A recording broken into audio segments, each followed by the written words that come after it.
जैसे सभी लोग जोर से तालियां बजाएंगे। इधर वचन को ध्यान से सुनना है। हम बाइबल निकालेंगे, एक राजाओं उसका 70वां अध्याय और उसकी 8वीं आयत से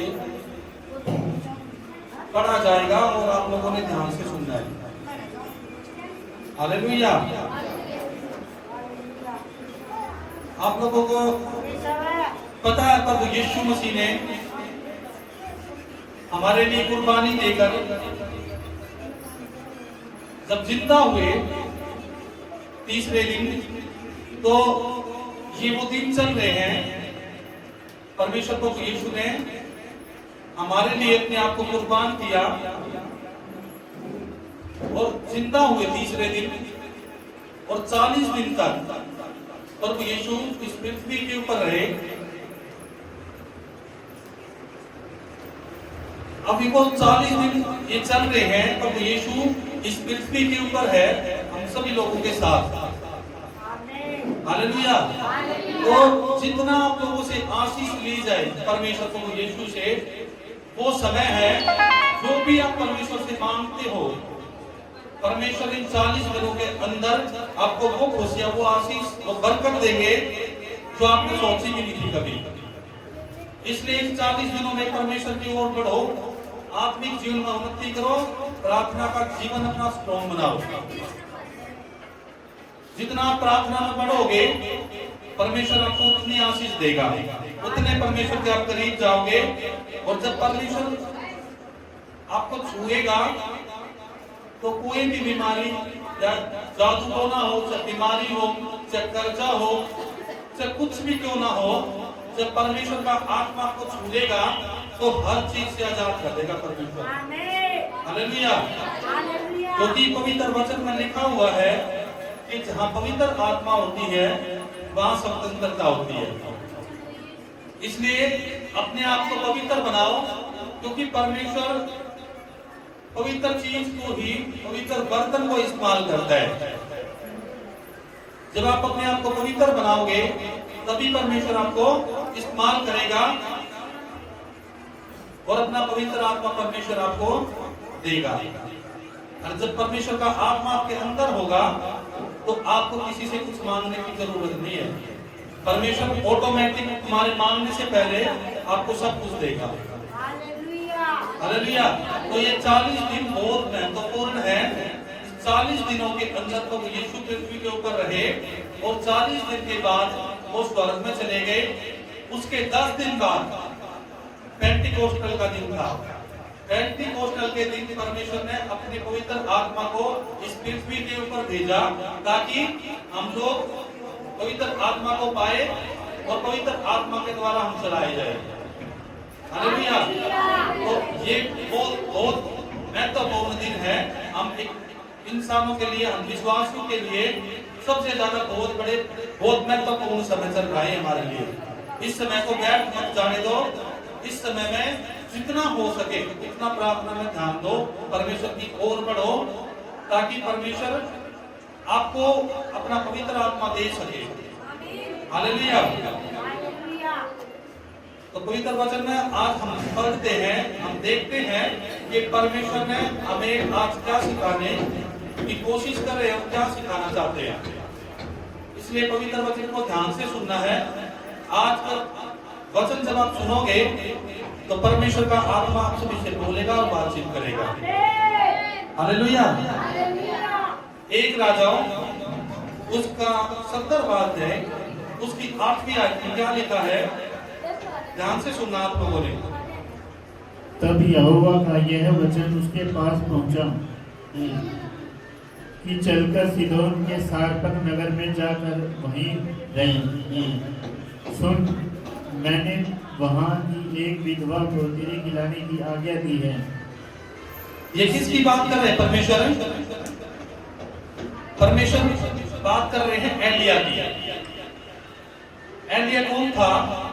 परमेश्वर का चेला, परमेश्वर का नबी, अभिषेक।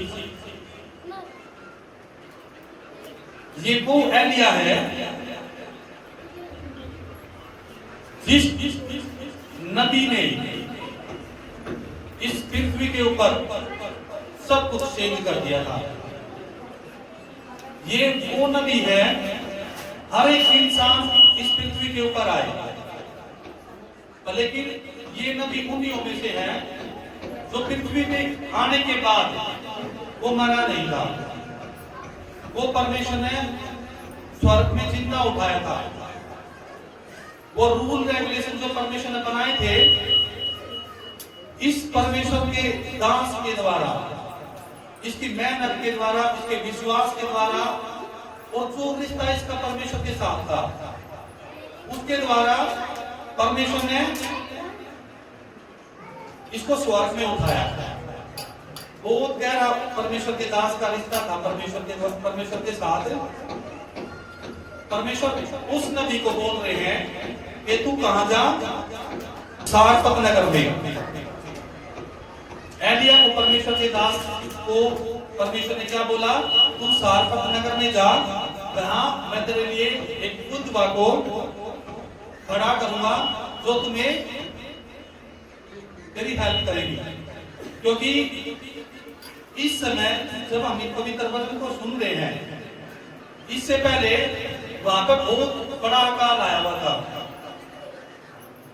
अकाल का समय था जहां एलिया था, वहां पे परमेश्वर ने बताया कि वहां पर बहुत बड़ा अकाल आया हुआ था, और अकाल के कारण लोग भूखे मर रहे थे,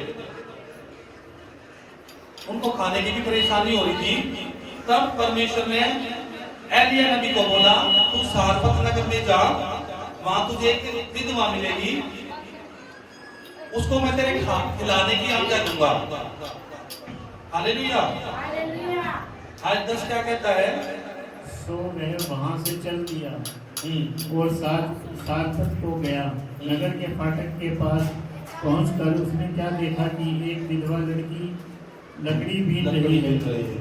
एक विधवा लकड़ी बीन रही है। उसको बुलाकर उसने कहा, किसी पात्र में मेरे पीने को थोड़ा पानी ले आ। ये किसने कहा? एलिया नबी ने। किसको बोला? उस विधवा को। वो विधवा क्या कर रही थी? वो लकड़ियां बीन रही थी ताकि वो अपना घर का, अपने बेटे का, अपने लिए खाना बना सके। और एलिया नबी उसके पास गया तो उसने क्या बोला कि मेरे लिए एक पानी का गिलास लेकर आओ। आगे, जब वह लेने जा रही थी तो उसने उसे पुकार के कहा, अपने हाथ में एक टुकड़ा रोटी भी मेरे पास लेती आ। उसने बोला, अगर तू पानी लेने जा रही है तो मेरे लिए एक रोटी का टुकड़ा भी लेकर आना। आगे वो क्या कहती है? उसने कहा, तेरे परमेश्वर यहोवा के जीवन की शपथ, मेरे पास एक भी रोटी नहीं है, केवल घड़े में मुट्ठी भर मैदा और कुप्पी में थोड़ा सा तेल है, और मैं एक लकड़ी बीन कर लिए जाती हूँ कि अपने और अपने बेटे के लिए उसे पकाऊं और हम उसे खाएं फिर मर जाएं। पवित्र वचन हमें ये बता रहा है कि जो विधवा थी वो उसका बेटा अपने अंतिम भोज की तैयारी कर रहे थे। क्योंकि पवित्र वचन में कह रही है ना ये विधवा कि मैं लकड़ी बीनने आई हूँ ताकि मैं अपने लिए और अपने बेटे के लिए रोटी बनाऊं और खाए और हम मर जाए। क्यों कह रही थी वो? क्योंकि अकाल बहुत बड़ा था, बहुत भयंकर अकाल था, और उनके पास कह रही है ना वो मुट्ठी भर मैदा, इतना सा मैदा था, उससे 2 ही रोटी या 1 रोटी बन पाती, इतना उसके पास मैदा था। उसने क्यों बताया ऐसे? जब एलिया नबी ने उसको बोला कि मेरे लिए रोटी लेकर आना, तो उसने उसको क्यों बोला? और उसने अपनी सिचुएशन बताई उसको कि मेरे पास सिर्फ मुट्ठी भर मैदा है और थोड़ा सा तेल है। वहां पर क्यों बताया उसने?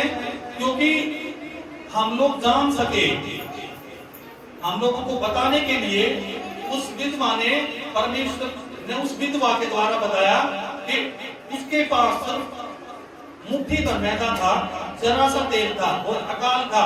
उसको ये पता था इस खाने के बाद अगर हम खुद खा लेंगे या परमेश्वर के दास को देंगे, इसके बाद हमारे पास कुछ भी नहीं है, हम क्या खाएंगे।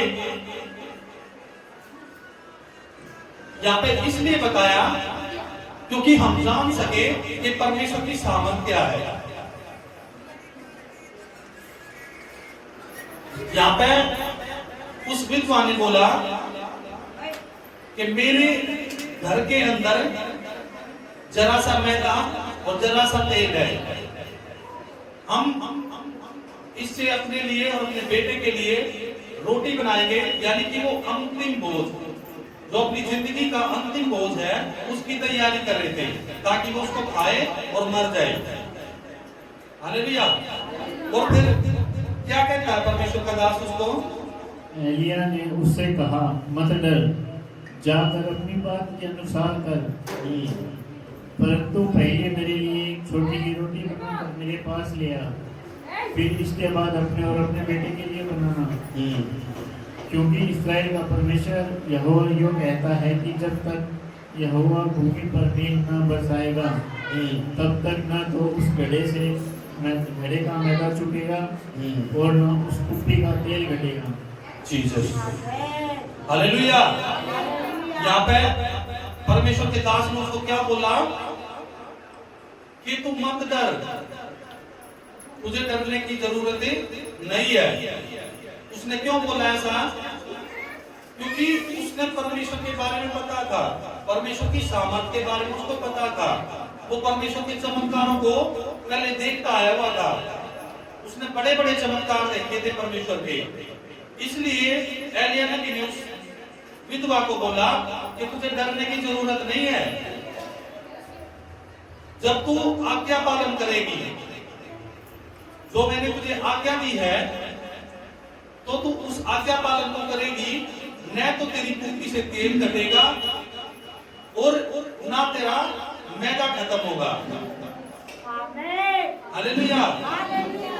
यहाँ पे उसने क्यों बोला था कि मेरे पास जरा सा मैदा और जरा सा तेल है, वो वैसे भी उसको दे सकती थी खाना, लेकिन क्यों परमेश्वर ने उसके द्वारा बुलवाया कि हमारे पास कुछ भी नहीं है, ताकि हम परमेश्वर की सामर्थ को जान सके कि जब तुम्हारे पास कुछ भी नहीं है तो वो उस कुछ में से भी आपको बहुतायत से ले सकता है।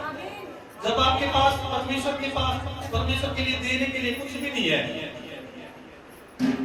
आप आज्ञाकारिता के लिए चलोगे। यहाँ पर पवित्र वचन बताता है उस औरत ने, जो विधवा थी, उसने क्या किया? आज्ञा पालन किया, आज्ञा पालन किया। और उसने क्या किया? उस नबी को रोटी बना कर दी। उसने ये नहीं सोचा कि हम इसको रोटी दे देंगे तो जरा सा हमारे पास मैदा है, हम इसको दे देंगे तो हम क्या खाएंगे, हम भूखे रह जाएंगे। और अकाल इतना था कि आगे कुछ मिलने का भी नहीं था। फिर भी उस लेडीज का विश्वास परमेश्वर के ऊपर था और उसने परमेश्वर की आज्ञा को पालन किया, क्योंकि उसको पता था जो नबी परमेश्वर ने उसके पास भेजा है वो परमेश्वर की ओर से है। और उसने आज्ञा पालन किया। जैसे ही उसने आज्ञा पालन किया, पवित्र वचन बताता है उसके जो बर्तन था, उस बर्तन में जो मैदा था वो खत्म होने वाला था, पर लेकिन उसकी जरा सी आज्ञाकारिता के द्वारा उस बर्तन को इतनी बड़ी आशीष से भरा परमेश्वर ने, इतनी बड़ी बरकत से भरा, और वो उसका मैदा कभी खत्म नहीं हुआ। यहाँ पर लिखा है, आगे क्या लिखा है, पहले ध्यान से पढ़ेंगे। तब वह चली गई और एलिया के वचन के अनुसार किया। तब से वह और स्त्री और उसका घराना बहुत दिन तक खाते रहे। जीसस, क्या लिखा है? उस मैदे को जो जरा सा था, उसने क्या किया? एलिया नबी को परमेश्वर की जरा सी आज्ञा मानी। परमेश्वर की आज्ञा क्या थी? कि तेरे पास कितना भी क्यों ना हो, अगर तेरे पास इतना है कि तू एक बार खा सके, तो भी तू उसमें से परमेश्वर के लिए निकाल। जब तुम परमेश्वर के लिए निकालते हो, तो तुम्हारे जो एक बार का जो मैदा है, या एक बार की जो तुम्हारे खाने की साधन है, कुछ भी से आपके पास कुछ भी क्यों ना हो, अगर आपके पास कुछ भी नहीं है, आप जरा सा है, आप सोचते हैं भाई ये मेरे लिए है, मेरे काम आएगा, है मैं अपने घर के लिए रखूंगी, या अपने परिवार के लिए, अपने बच्चों के लिए। अगर ऐसी सोच करके चलोगे तो वो एक ही बार काम आएगा आपके। और लेकिन परमेश्वर की आज्ञाकारिता में रहोगे, परमेश्वर की आज्ञा का पालन करोगे, पवित्र वचन को फॉलो करोगे, नबी के शब्द को पूरा करोगे और विश्वास करोगे, तो परमेश्वर आपको उन जो आपके पास कुछ भी है, चाहे वो पैसा है, चाहे वो पैसे हैं, चाहे आपका फाइनेंस है, चाहे आपकी आशीष है, परमेश्वर उसको कभी ना खत्म करने वाली आशीष से भर देगा। अगर परमेश्वर, अगर आपके रसोई में कुछ भी नहीं है, आप चाहते हो, आपके पास है, आपको लगता है कि हम इस महीने के अंदर हम अपने घर का राशन डलवा लेते हैं और उसी से अपना पालन पोषण कर पाएंगे, और आपको परमेश्वर ने आज्ञा दी है कि परमेश्वर के भवन के लिए आप जरूर निकालो। तो इधर वचन बताता है, जैसे ही उसने विधवा ने आज्ञा पालन किया, अपनी उस थोड़ी भी से थोड़े से थोड़े में, तो उसके पास बिल्कुल जरा सा था, वो एक बार ही खा सकती थी, उसमें से भी उसने परमेश्वर के दास के लिए निकाला, परमेश्वर की आज्ञा का पालन किया, तो परमेश्वर ने उसको कौन सी आशीष दी? कभी ना खत्म होने वाला उसका बर्तन बना दिया। उसके बर्तन में से, जब तक परमेश्वर का वचन बताता है, जब तक बारिश नहीं आई, उसके घड़े में से मैदा खत्म नहीं हुआ। ये छोटी छोटी आज्ञाकारिता आप लोगों को परमेश्वर के नजदीक लेकर जाती है। परमेश्वर आपके जीवन में वो आशीष, वो बरकत लेकर आता है, जब परमेश्वर के भवन के लिए, आप परमेश्वर के कामों के लिए आप खड़े होते हो, आज्ञा पालन करते हो, परमेश्वर के पवित्र वचन को अहमियत देते हो, तो बहुत बड़ी परमेश्वर आशीष देता है, और आपको कभी ना खत्म होने वाली आशीषें देता है। आपको लगता है कि हमारा काम नहीं चल रहा, परमेश्वर की आज्ञाकारिता के अनुसार चलोगे, तो परमेश्वर आपके काम को इतना ब्लेस करेगा, इतना ब्लेस करेगा, आप हैरान हो जाओगे। आपको समझ नहीं आएगी, आपको पता चलेगा परमेश्वर की सामर्थ्य क्या है। यहाँ का पवित्र वचन हमें बताता है कि परमेश्वर की सामर्थ्य क्या है। हमें समझ आती है पवित्र वचन से कि पवित्र वचन को अगर हम अपने जीवन में ग्रहण करते हैं, तो परमेश्वर ऐसी आशीष और बरकत देता है, जो आशीष और बरकत आपके जीवन में कभी खत्म ना होगी। हालेलुया। भलाई आपके पास एक दिन का खाना है, आपके पास एक दिन का खाना क्यों ना हो, जब आप उसमें से भी परमेश्वर के लिए निकालते हो, तो परमेश्वर आपको उसी खाने को ऐसी बरकत देता है, वो आपकी सालों साल चलने वाली बरकत बना देता है। आपका बर्तन, आपके रसोई के भंडार ऐसे बना देगा परमेश्वर, वो कभी ना खत्म होंगे फिर। हालेलुया। जब परमेश्वर की आज्ञा का पालन करते हैं, तो पवित्र वचन हमें बताता है, तो परमेश्वर आपको उन आशीषों से भरता है। हालेलुया। पवित्र वचन में आज्ञाकारिता लिखा है, जब आज्ञाकारी, जब परमेश्वर की आज्ञाकारिता से चलते हैं, अगर हम देखते हैं, एक नामान था, बहुत बड़ा वीर था, बहुत बड़ा योद्धा था। वो कौन था? अराम का सेनापति। वो अराम का सेनापति था, बहुत बड़ा वीर और बहुत बड़ा योद्धा था, और जाना जाता था अपने पराक्रमों के लिए। लेकिन वो अपने कोढ़ के कारण कुछ भी नहीं कर पा रहा था, वो बेबस था, उसका कोढ़ था, और उसको पता चली कि परमेश्वर का दास एलिया नबी उसके कोढ़ को ठीक कर सकता है। और जब वो कोढ़ को ठीक कराने के एलिशा नबी था, जब वो एलिशा के पास कोढ़ को ठीक कराने गया तो उसने सोचा था कि एलिशा मेरे पास आएगा, मेरे ऊपर हाथ रख देगा और मेरा कोढ़ खत्म हो जाएगा। और लेकिन उसने क्या किया, उसको बोला तू जा यरदन नदी में डुबकी लगा, तू 7 डुबकी लगाएगा तो तेरा जो कोढ़ है वो ठीक हो जाएगा। परंतु उसने क्या किया, वो कुड़कुड़ाया। उसने बोला कि ऐसी यरदन नदी में डुबकी लगाने से मेरा कोढ़ जाता रहता, तो मेरे पास तो बहुत सारी नदियां थी, हमारे वहां भी नदियां थी, मैं उसमें डुबकी लगा लेता। और लेकिन उसको ये नहीं पता था कि जब मैं आज्ञा का पालन करूंगा। उसने मन मार के परमेश्वर के दास की आज्ञा का पालन किया और उसने क्या किया, उस पानी के अंदर यरदन नदी के अंदर डुबकी लगाई। जब वो 7वीं डुबकी लगाई उसने, तो उसी समय उसका जो कोढ़ था वो ठीक हो गया था। उसका शरीर कोमल बच्चे की तरह हो गया था। क्यों? क्योंकि उसने आज्ञा पालन किया। आज्ञा पालन में ही परमेश्वर की आशीष छुपी हुई है। जब आप आज्ञा पालन करते हो, पवित्र वचन को अहमियत देते हो, पवित्र वचन पर विश्वास करते हो, तो परमेश्वर आपको इतनी बड़ी आशीष देता है, आपके बर्तन को कभी ना खत्म होने वाली आशीष देता है। हालेलुया। यहाँ पर पवित्र वचन हमें सिखाता है कि जब परमेश्वर पर विश्वास करता है, परमेश्वर की ओर देखता है, क्योंकि उस विधवा ने क्या किया था, परमेश्वर पर विश्वास किया था, परमेश्वर की ओर उसने आंखें उठाई थी और परमेश्वर ने उसे लज्जित नहीं होने दिया। परमेश्वर ने उसको ऐसी आशीष दी, उसने विश्वास किया परमेश्वर के ऊपर कि हाँ मैं परमेश्वर के वचन के अनुसार चलूंगी तो मैं ब्लेस होगी जरूर। हालेलुया। अगर हम पवित्र वचन को देखते हैं, जब पतरस डूब रहा था, पतरस जब पानी में डूब रहा था, तो पतरस की आंखें यीशु मसीह के ऊपर थी। जब तक पतरस की आंखें यीशु मसीह के ऊपर रही तो वो डूबने नहीं पाया था। हालेलुया। क्यों नहीं डूब पाया वो? क्योंकि उसकी आंखें परमेश्वर की ओर थी। वो अंतिम समय में था, फिर भी उसने परमेश्वर की ओर से आंख नहीं हटाई।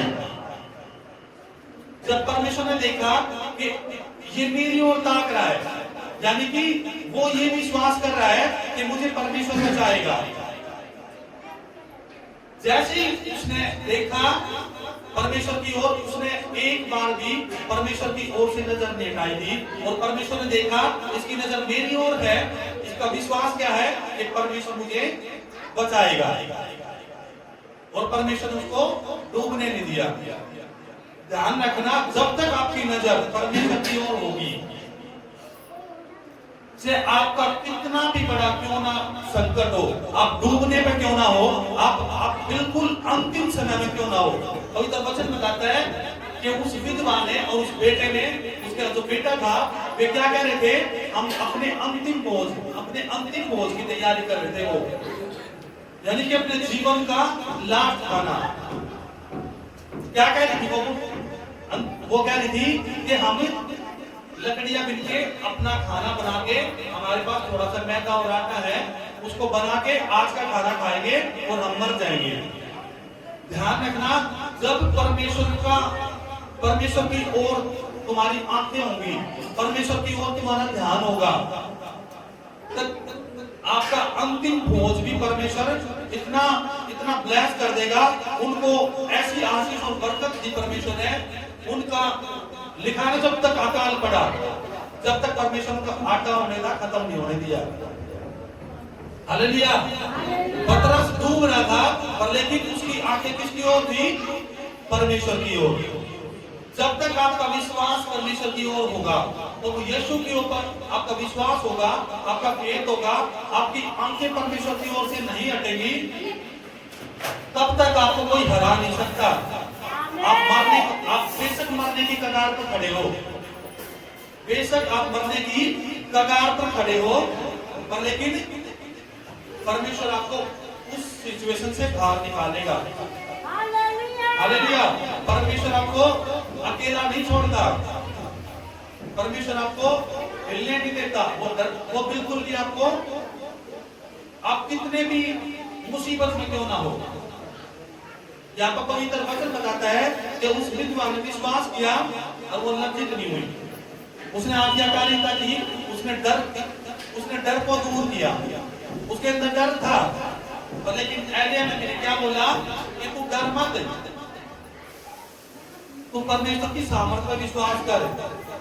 जहां आपके अंदर डर होगा, आपने डरने की जरूरत नहीं है। आपने क्या करना है, पवित्र वचन के ऊपर विश्वास करना है। जब आप पवित्र वचन की ओर विश्वास करोगे तो परमेश्वर आपका डर खत्म कर देगा। हालेलुया। परमेश्वर कहता है पवित्र वचन में, अगर निर्गमन 14:14 में देखते हैं तो परमेश्वर कहता है तू अकेला नहीं है, तेरी हर लड़ाई में तेरे आगे रहूंगा, तेरी हर लड़ाई में मैं तेरे आगे रहूंगा। हालेलुया। लिखा है तू बस शांत रह, तेरी ओर से मैं लड़ूंगा, मैं तेरे साथ खड़ा हूं, मैं तुझे हिलने नहीं दूंगा, मैं तुझे गिरने नहीं दूंगा। तू क्या कर, बस मेरे ऊपर भरोसा रख। हालेलुया। पवित्र वचन में उस विधवा ने विश्वास किया परमेश्वर के ऊपर, और क्या हुआ, परमेश्वर उसको ऐसी आशीष दी। अगर हम देखते हैं, दोबारा पढ़ेंगे आयत 10 से, ध्यान से सुनना क्या लिखा है। सो वह वहां से चल दिया और सारपत को गया। नगर के फाटक के पास पहुंचकर उसने क्या देखा कि एक विधवा लकड़ी बीन रही है। उसको बुलाकर उसने कहा, किसी पात्र में मेरे पीने को थोड़ा सा पानी लिया। जब वह लेने जा रही थी तो उसने उसे पुकार के कहा, अपने हाथ में एक टुकड़ा रोटी भी मेरे पास लेती आ। उसने कहा, तेरे परमेश्वर यहोवा के जीवन की शपथ, मेरे पास एक भी रोटी नहीं है, केवल एक घड़े में मुट्ठी भर मैदा और कुप्पी में थोड़ा सा तेल है, और मैं 2 एक लकड़ी बीन कर लिए जाती होंगी अपने और अपने बेटे के लिए उसे पकाऊं और अब उसे खाएं फिर मर जाएं। देखो यहाँ पर भी दुआ क्या करी है कि हम अपने थोड़ा सा, हमारा मेरे पास मैदा है, उसके लिए हम क्या करेंगे, एक रोटी बनाएंगे, हम खाएंगे और मर जाएंगे। वो अपने अंतिम भोज की तैयारी कर रही थी, और परमेश्वर के दास ने उसे क्या बोला, तुझे डरने की जरूरत नहीं है, परमेश्वर तेरे इस थोड़े में भी बहुत बड़ी आशीष देगा। जब तू थोड़े में परमेश्वर के साथ खड़ी है तो परमेश्वर उस थोड़े को इतना बड़ा बना देगा कि तुझे मांगने की जरूरत नहीं पड़ेगी। हालेलुया। तो ये कहानी हमें क्या सिखाती है, परमेश्वर कहता है कि आपके पास कितना भी क्यों ना हो, आपके पास से थोड़ा है से ज्यादा है, आप परमेश्वर के भवन के लिए, परमेश्वर के कामों के लिए जब आप खड़े होगे तो परमेश्वर आपको इतनी आशीष देगा, जो आपका थोड़ा है उसी थोड़े में इतनी बरकत देगा परमेश्वर, आपको किसी से मांगने की जरूरत नहीं पड़ेगी। हालेलुया। आपको इतना परमेश्वर मजबूत बनाएगा, आपने दुनिया में इस पृथ्वी के ऊपर से कोई भी आपका साथ ना दे, परंतु परमेश्वर आपके साथ खड़ा मिलेगा।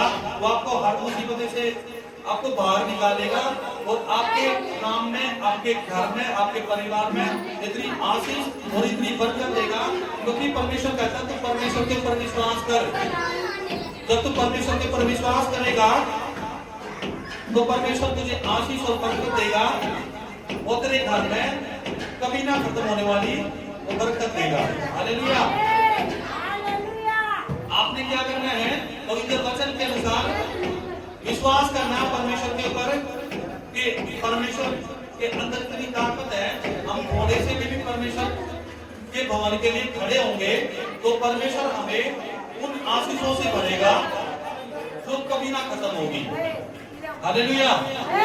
समझ आई आप लोगों को क्या पवित्र वचन समझाना चाह रहे हैं? पवित्र वचन हमें समझाना चाह रहे हैं कि आपके पास से कितना भी क्यों ना हो, जब थोड़े से थोड़ा हो, जब आप आज्ञाकारिता में चलते हो, पवित्र वचन के अनुसार चलते हो, तो आप जब परमेश्वर के भवन के लिए जब अपनी कमी से, अपनी घटी में से निकालते हो, तो परमेश्वर आपको उसी कमी घटी को इतना बढ़ा देता है कि आपको किसी से मांगने की जरूरत नहीं पड़ेगी। पूरा अकाल चला गया, अकाल था जब तक बारिश नहीं आई। लिखा पवित्र वचन में कि जब तक बारिश नहीं आई तो उसके घड़े का मैदा कभी खत्म नहीं हुआ। जब आप परमेश्वर के भवन के लिए निकालते हो तो आपकी रसोई के भंडार परमेश्वर खाली नहीं होने देगा। हालेलुया। आप पवित्र वचन के अनुसार परमेश्वर के लिए, परमेश्वर के भवन के लिए, परमेश्वर के कामों के लिए जब आप खड़े होते हो तो परमेश्वर आपको आशीष देता है, आपके काम में बरकत देता है, आपके रसोई के भंडार भरे रखता है। हालेलुया। इसलिए पवित्र वचन के अनुसार चलो। पवित्र वचन आपको रास्ता दिखाएगा, आपको समझ देगा, आपको सामर्थ और अभिषेक देगा। इसलिए तैयारी करो, पवित्र वचन के अनुसार चलो। परमेश्वर कहता है दुनिया तुझे छोड़ सकती है पर मैं तुझे कभी अनाथ नहीं छोड़ूंगा। परमेश्वर कहता है मैं हर कदम में तेरे साथ खड़ा मिलूंगा। हालेलुया। परमेश्वर हमें कभी नहीं छोड़ता है। परमेश्वर कहता है दुनिया चाहे तुझे कमजोर समझे पर लेकिन तू क्या है, परमेश्वर के लिए अनमोल है। परमेश्वर के लिए तू अनमोल है, उसकी कोई भी कीमत ना हो।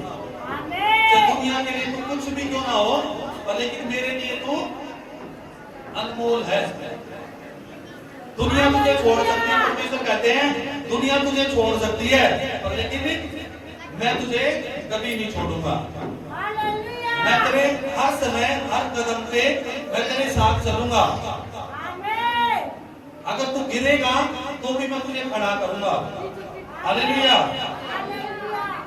अगर नीतिमन 33 उसके 14 में देखते हैं तो परमेश्वर कहता है तू थका हुआ और बोझ से दबा है तो बस एक पल रुक, मेरी उपस्थिति में तुझे वह आराम मिलेगा जो पूरी दुनिया तक तुझे ना दे सकेगी। हालेलुया। तो परमेश्वर की उपस्थिति में आपको वो विश्राम मिलेगा जो आपको ये संसार नहीं दे पाएगा। परमेश्वर के वचन पर विश्वास करो, पवित्र वचन की ओर बढ़ो। ध्यान रखना जब तक आपकी नजर परमेश्वर की ओर होगी, आप डूबने वाले भी क्यों ना हो, आपको ये लग रहा है कि हम आज ही है, आज के बाद हमारा सब कुछ खत्म, उसी समय परमेश्वर आपको बचाने के लिए खड़ा हो जाएगा। क्योंकि वचन में लिखा है कि पतरस जब डूब रहा था उसने परमेश्वर की ओर नजर की और परमेश्वर उसको डूबने नहीं दिया। हालेलुया। इसलिए परमेश्वर की ओर बढ़ो, पवित्र वचन की ओर ध्यान दो ताकि परमेश्वर आपको आगे ले जा सके, आपके जीवन में काम कर सके। जैसे परमेश्वर ने उस विधवा के जीवन में काम किया, उसके बर्तन को कभी ना खत्म होने वाली आशीष दी। अगर आप पवित्र वचन को देखते हो, उसके अनुसार चलते हो तो परमेश्वर आपको ऐसी आशीष देगा, आपके बर्तन में कभी भी मैदा या तेल आपका कभी खत्म नहीं होने देगा परमेश्वर। हालेलुया। इसलिए आपके जीवन की ओर बढ़ो, परमेश्वर की ओर बढ़ो। अगर हम देखते हैं सिमसोन को जानते हो? सिमसोन इस पृथ्वी के ऊपर सबसे ताकतवर इंसान था, पर लेकिन करता क्या था, वो गलतियां करता था। उसकी एक कमी थी, वो व्यभिचार में था। वो व्यभिचार में पढ़ के वो पाप करता था और उसने क्या कर दिया, परमेश्वर की आशीष को और सामर्थ को खो दिया। जो परमेश्वर ने उसको अभिषेक दिया था वो अभिषेक उसने खो दिया। अब जैसे ही उसका अभिषेक खत्म हुआ तो क्या हुआ, उसकी आंखें फोड़ दी गई, वो अंधा हो गया। ऐसे ही आज की दुनिया में भी है। इंसान पाप कर करके क्या करता है, अपना अभिषेक खो देता है। और जब अभिषेक हो जाता है तो क्या होता है, शिमशोन की तरह आंखें अंधी हो जाती है, आत्मिक आंखें। जब इंसान पाप में गिर गिर के अभिषेक होता है परमेश्वर का, तो क्या होता है, वो अपनी आत्मिक आंखें खो देता है।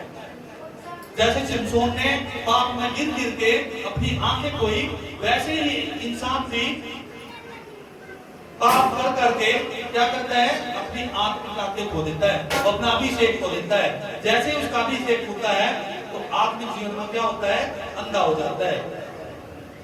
जब आत्मिक जीवन में अंधा होता है, ना तो वो प्रार्थना कर पाता है, ना वो पवित्र वचन पढ़ पाता है, और ना परमेश्वर की ओर देख सकता है। वो फिर इधर उधर उसका ध्यान जाता है, परमेश्वर से दूर हो जाता है। ध्यान रखना, अगर आपकी आत्मिक आंखें अंधी है तो परमेश्वर को देख नहीं पाओगे। परमेश्वर को आप तभी देख पाओगे जब आपकी आत्मिक आंखें खुली होगी। जब तक आपकी आत्मिक आंखें खुली है तभी आप परमेश्वर को देख पाओगे। पवित्र वचन को अपने अंदर जब ग्रहण करोगे तभी पता चलेगा आपका पवित्र वचन की ओर मन लग रहा है या नहीं लग रहा है। आपको नींद आ रही है पवित्र वचन पढ़ते वक्त, प्रार्थना करते वक्त आपको परेशानी आ रही है, आपको नींद आ जाती है, तो ध्यान रखना आप पवित्र वचन में अभी कमजोर हो, आपकी आत्मिक आंखें अभी बंद है। क्यों? क्योंकि आपने अभिषेक खो दिया है। जो आपको अभिषेक दिया जाता है वो अभिषेक आपने खो दिया है। गलतियां कर करके एक इंसान अपना अभिषेक खो देता है, और जब अभिषेक होता है तो आत्मिक आंखें अंधी हो जाती है। और जब आत्मिक आंखें अंधी होती है वो पवित्र वचन की ओर ध्यान नहीं जाता, फिर उसका ना प्रार्थना की ओर ध्यान जाता, शैतान उसको भरमा देता है। मैंने बहुत सारे लोग देखे हैं, लोग आत्मिक गलतियां कर करके अपनी आत्मिक आंखें खो देते हैं और उसका मन नहीं लगता प्रार्थना में, और वो कोशिश भी नहीं करते।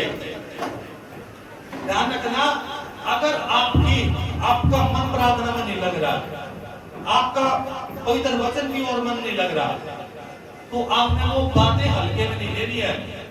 अगर आपने वो हल्के में ले ली तो मैंने देखा बहुत सारे लोगों को बैक स्लाइड होते हुए। आज वो मूर्ति पूजा में नहीं चले गए कई लोग, तो शैतान ने ऐसी अड़ंगी मारी, ऐसी पटकनी दी, परमेश्वर से दूर कर दिया। धीरे धीरे पवित्र वचन से दूर करता है शैतान, और पवित्र वचन से दूर करने के बाद प्रार्थना से दूर कर देगा, प्रार्थना से दूर करने के बाद चर्च से दूर कर देगा। जैसे ही चर्च से दूर हुआ इंसान तो अभिषेक उसका, परमेश्वर का जो अभिषेक था वो खत्म, और वो धीरे धीरे परमेश्वर से दूर, चर्च से दूर, फिर परमेश्वर से दूर होके मूर्ति पूजा में इतना बड़ा हो जाता है शैतान। गलतियां करते हो तो ध्यान रखना, अगर आपने गलतियां करी आपने हल्के में नहीं लेना। गलतियां कर करके अगर आपको लगता है आप पवित्र वचन की ओर नहीं बढ़ रहे, आप प्रार्थना की ओर नहीं बढ़ पा रहे, तो यहाँ पे आपने हल्के में नहीं लेना है। यहाँ पे आपने समझना है कि आपकी आत्मिक आंखें खुलनी जरूरी है। शिमशोन ने व्यभिचार कर करके परमेश्वर का फेवर खो दिया और उसकी आंखें फूट गई। क्यों? क्योंकि परमेश्वर का अभिषेक खो दिया था। इसलिए परमेश्वर के अभिषेक को होने की हर इंसान पाप करता है, गलतियां हो जाती है इंसान से, पर लेकिन आप लोगों ने हल्के में नहीं लेना है। जब आपको लगता है कि हम पवित्र वचन की ओर नहीं बढ़ पा रहे, हम प्रार्थना नहीं कर पा रहे, तो वहां आपने हल्के में नहीं लेना है। आपको समझना है वहां पे मुझे प्रेयर में बढ़ना है, मुझे प्रार्थना में बढ़ना है। अगर आप नहीं कर पा रहे हो तो आप परमेश्वर के दास से प्रार्थना कराओ कि मुझे ऐसे ऐसे प्रॉब्लम है। अगर आप परमेश्वर में बढ़ना चाहते हो, अगर परमेश्वर में नहीं बढ़ना चाहते तो दूसरी बात है। अगर बढ़ना चाहते हो परमेश्वर में तो जरूर परमेश्वर के दास से प्रार्थना करवाओ, उनको सारी समस्याएं बताओ। जब तक आप समस्या नहीं बता पाओगे तो उलझने भी सुलझेंगे। हालेलुया। इसलिए अपने अभिषेक होने की जरूरत नहीं है। गलतियां करके पाप में मत जाओ, ताकि आपकी आत्मिक आपके सलामत रहे, आपका अभिषेक सही सलामत बना रहे। हालेलुया।